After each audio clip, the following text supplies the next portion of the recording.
Remember newspapers? You know, those giant sheets of dead trees covered in words?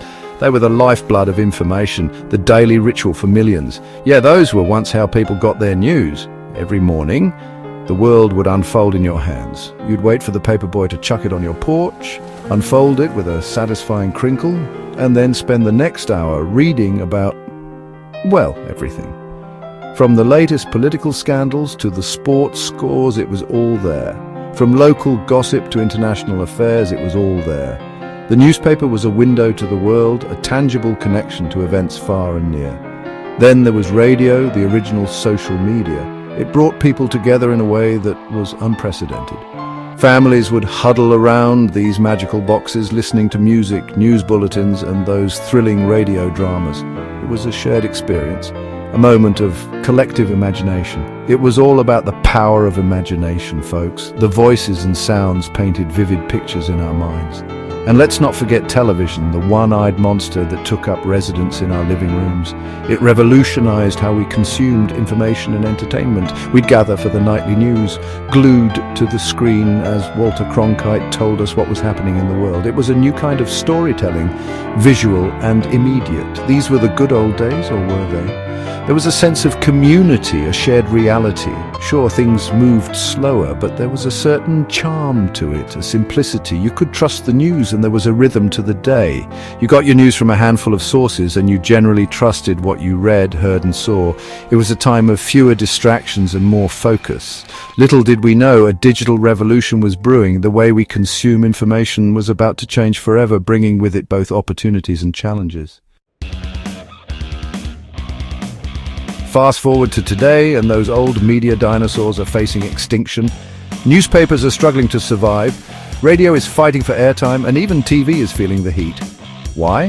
Because the internet happened, and with it came a whole new way to consume information. Newspapers once printed on flimsy paper are now pixels on screens. They've migrated online, hoping to entice readers with digital subscriptions and clickbait headlines. Radio stations are streaming online, desperate to reach a younger audience who'd rather listen to Spotify playlists. And television, well, even your grandma is probably binge-watching Netflix these days. It's a whole new world of media consumption, folks, and it's happening at lightning speed. Remember when you had to be tethered to your bulky desktop computer to access the internet? Yeah, those were the dark ages. Then came the smartphone, a pocket-sized portal to an endless stream of information.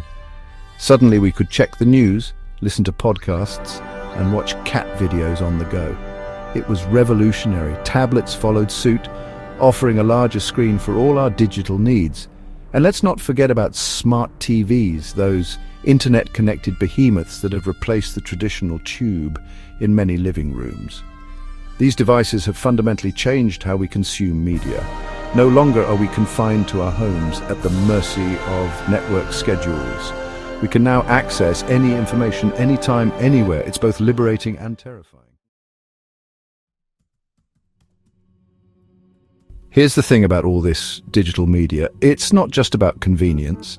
It's also about control. Every time you pick up your phone or open your laptop, you're entering a world meticulously crafted by algorithms.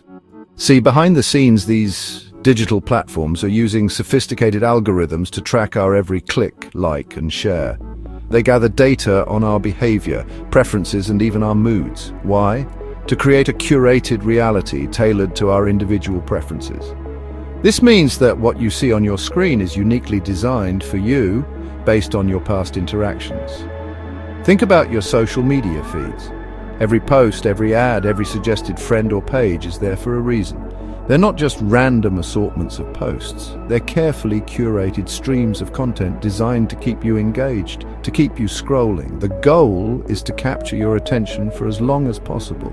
The algorithm shows you what it thinks you want to see based on your past behavior.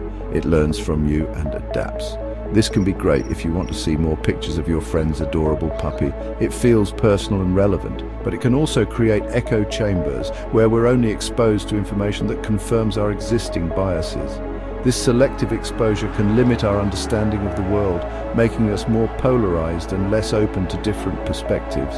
It's like living in a world where everyone agrees with you all the time.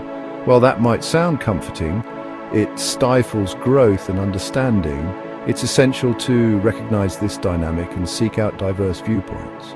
Otherwise, we risk becoming trapped in a bubble of our own making. And that, my friends, is a recipe for disaster. We must be mindful of how algorithms shape our reality and strive to break free from the confines of our digital echo chambers. Remember when different types of media were, well, different? Newspapers were for reading, radio was for listening, and television was for watching. Those days are long gone. Today it's all about convergence. Take streaming services, for example. They've blurred the lines between television and the internet, offering a vast library of on-demand content that can be accessed on any device. Podcasts, those audio programs that are like radio shows for the digital age, are another example of media convergence.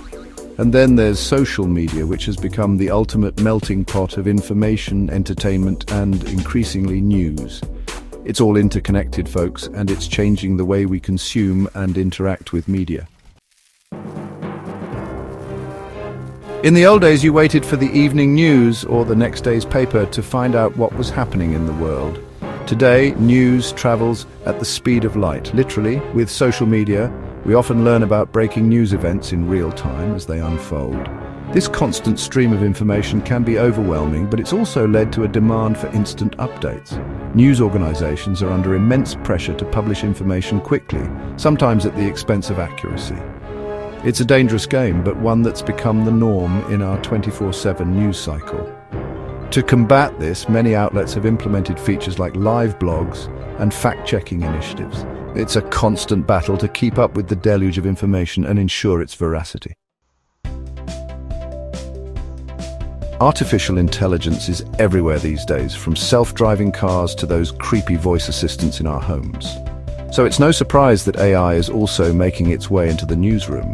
News organizations are using AI-powered tools to automate tasks like data analysis, translation, and even content creation. Some outlets are even experimenting with AI-powered news anchors, computer-generated avatars that can deliver the news with unnerving realism. While this technology is still in its infancy, it raises some interesting ethical questions. For example, what happens when AI is responsible for creating and disseminating news? Who is accountable if an AI-generated news report contains errors or biases? These are questions we need to be asking as we enter this brave new world of AI-powered journalism. With so much information at our fingertips, it's easier than ever to fall prey to misinformation. Fake news, propaganda, and conspiracy theories are rampant online, spread by malicious actors and well-meaning but misinformed individuals alike. This constant barrage of misinformation can have real-world consequences, influencing elections, eroding trust in institutions, and even inciting violence. So, how do we navigate this misinformation maze? It's a constant battle, but media literacy is key. We need to be critical thinkers, questioning what we read and see online.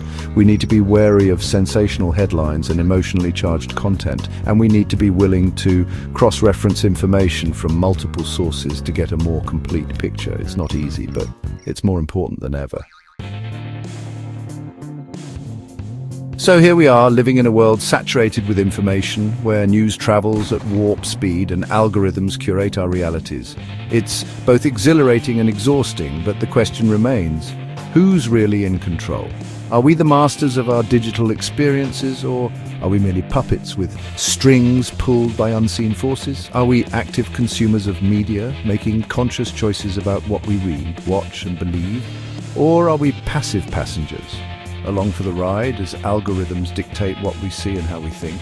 The answer, like most things in life, is complicated. We have more choices than ever before, but those choices are often influenced by forces beyond our control. Algorithms designed to predict our preferences can sometimes limit our perspectives. We have more choices than ever before, but those choices are often influenced by forces beyond our control. It's a constant tug-of-war between our desire for convenience and our need for critical thinking. It's a constant tug-of-war between our desire for convenience and our need for critical thinking. We must ask ourselves, are we seeking out diverse viewpoints, or are we stuck in echo chambers? Ultimately, the responsibility lies with each of us to be informed, engaged, and discerning consumers of media.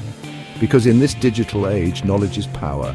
And those who control the information control the narrative. So let's take back control. Let's be proactive, not reactive. Let's be the ones who shape our own narratives. Because in this digital age, knowledge is power. And those who control the information control the narrative.